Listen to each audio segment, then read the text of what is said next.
काल करे सो आज करे सो अब, कल में परले होएगो, होएगी, बहुवी करेगा कब.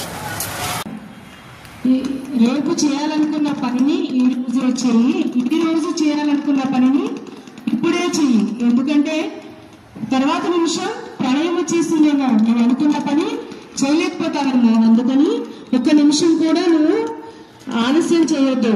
అనుకున్న పనిని ఎప్పటికప్పుడు ముందే చేయమని కబీర్ దాస్ గారు ఈ సూక్తి ద్వారా, ఈ దోహా ద్వారా మనకి వివరించారనమాట. మీరు ఏ పనైనా వాయిదా వేయకుండా ముందే చేసుకోవడం వల్ల ఉన్నత స్థానాలకు చేరుకుంటారు. అదే నేను చెప్పదలుచుకుంటాను.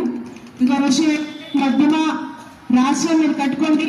పరీక్షలు పాస్ అయ్యి దాని తర్వాత పరీక్షలు కూడా పాస్ అవ్వడం వల్లే మేము ఈ స్థాయికి టీచర్ ఉద్యోగాల్లో ఉన్నాము. మేము మీకు చాలా వాల్యుబుల్ అవి. మధ్యమ రాష్ట్రం వచ్చి బయట వేలకు వేలు ఫీజులు తీసుకుని చదువుకున్నారు. మేము కూడా అలాగే చదువుకుని వచ్చాము, డబ్బులు కట్టుకుని. మీకు మేడం గారు కష్టపడి ఫ్రీగా చెప్తున్నారు, మీరు ఉపయోగించుకోండి దయచేసి. మీరందరూ మా పిల్లలు, మీరు ఉన్నత స్థానాలకు ఎదగాలని మేము కోరుకుంటాం. మీరు అది గమనించండి, టీచర్ గారి కష్టం గమనించి మీరు మంచిగా చదువుకోవాలని కోరుకుంటున్నాను. All the best.